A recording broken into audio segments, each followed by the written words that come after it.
Hey guys, അപ്പൊ ഇന്നത്തെ ദിവസത്തിന്റെ പ്രത്യേകത നിങ്ങൾക്ക് എല്ലാവർക്കും അറിയാലോ. എല്ലാവർക്കും എന്റെ ഹാപ്പി ഇൻഡിപെൻഡൻസ് ഡേ. രാവിലെ തന്നെ നമ്മൾ ഷോപ്പിലേക്ക് പോകാൻ വേണ്ടി ഇറങ്ങാണ് കേട്ടോ. അങ്ങനെ അങ്ങാടിയിൽ എത്തിയപ്പോഴാണ് നമ്മളെ ചെറുക്കന്മാര് നമ്മളെ ക്ലബിന്റെ വകയായിട്ട് പായസം കൊടുക്കുന്നത്. ക്ലബും കാര്യങ്ങളും റിബണും ബലൂണൊക്കെ വെച്ച് ഇവര് സെറ്റ് ആക്കിയിരുന്നു കേട്ടോ. അങ്ങനെ നമ്മൾ ഷോപ്പിലെത്തിയ സമയത്ത് നമ്മൾ ഒരു 11:30 സമയമായപ്പോൾ സ്കൂളും കാര്യങ്ങളൊക്കെ വിട്ടിട്ടുണ്ട് കേട്ടോ. അത് കഴിഞ്ഞിട്ട് നമ്മൾ പോയത് അൻഫാലിക്കാട് സഫാരി കാർസിലേക്ക്. സമയങ്ങളിൽ ഞാൻ അവിടെ വരാറുണ്ട് കേട്ടോ. കാരണം പുതിയ പുതിയ വാഹനങ്ങൾ വരുമ്പോഴൊക്കെ ഇത് കാണാൻ വേണ്ടിയിട്ട് ഞാൻ വരാറുണ്ട് കേട്ടോ. ഇത് രണ്ടും പുതിയ വന്ന വാഹനങ്ങളാണ് കേട്ടോ.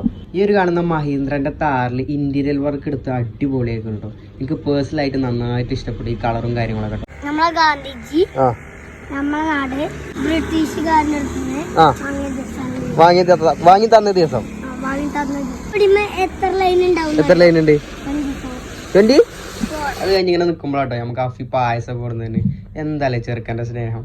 ഇന്ന് വെള്ളിയാഴ്ച കൊണ്ട് തന്നെ നമ്മളത് കഴിഞ്ഞിട്ട് നേരെ പള്ളിക്കാണ് പോയത്. അപ്പം നിസ്കാരം കാര്യങ്ങളൊക്കെ കഴിഞ്ഞ് നമ്മൾ ഇറങ്ങിയിട്ടുണ്ട്. വീട്ടിലെത്തിയപ്പോൾ ഉമ്മ നല്ല പഴംപൊരിയും ബീഫും ഉണ്ടാക്കി വെച്ചിട്ടുണ്ട് കേട്ടോ. പഴംപൊരിയും ബീഫും അതൊരു വേറെ ടേസ്റ്റ് ആണ് കേട്ടോ. എന്തായാലും ട്രൈ ചെയ്യേണ്ട സംഭവമാണ്.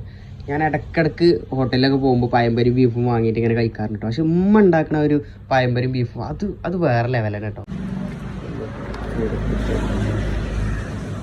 ല്ലേ